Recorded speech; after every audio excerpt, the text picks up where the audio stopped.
Welcome to Jesus Says It Is Finished, part 75. Today we'll be reading from pages 177 and 178. Chapter 12, Jesus, the Risen Christ. As if I were the worst criminal, there is no mercy during my trial. Soldiers will throw a shabby purple robe over me before someone forces a reed into my hand. Repeatedly taking turns, they use it to beat a circle of thorns into my bleeding scalp. With brute force, strong guards stretch arms out on the crossbeam before hammering spikes into shaky hands. A small board at the bottom of the cross barely supports body weight on tiptoes. Soon they nail the feet of God above this brace meant to prolong a dreadful death. Heaven's royal family loathes sin, so I dread an inevitable time of separation from Abba. Anguish cannot stop until I hear the words, "Well done, good and faithful son." At dusk, I walk away from smug leaders nurturing a stinging slap of shock. Acting indifferent to a divine prophecy is useless. One disciple, pointing to the incredible building, is adamant that God made it indestructible. He reminds me how part of the wall withstood King Nebuchadnezzar's army. To human reasoning, the temple crumbling is impossible.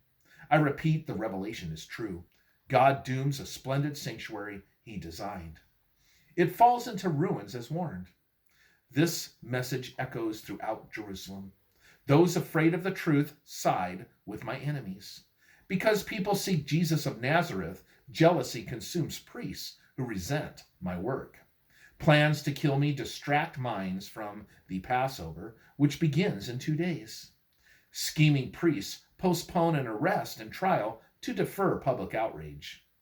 Father's sure ransom is familiar with the horrid stench of death. Today, the prophetic clock ticks. I see the window of my ministry closing.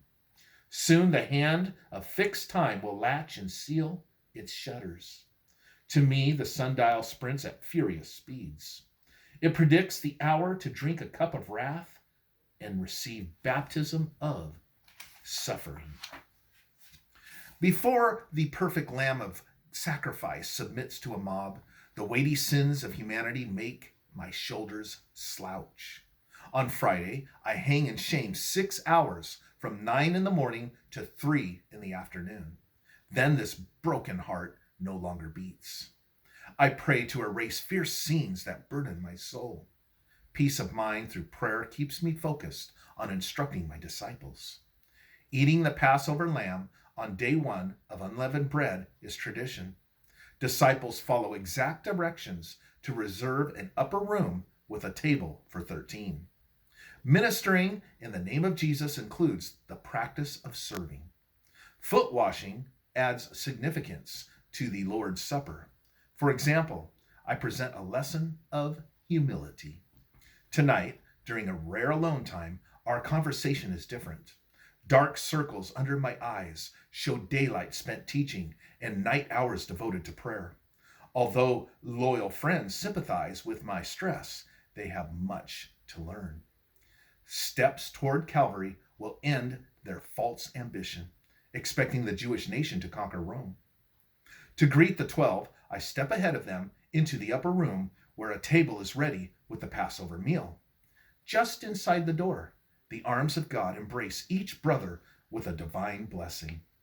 Today, I make a promise not to eat this food until we meet in God's kingdom.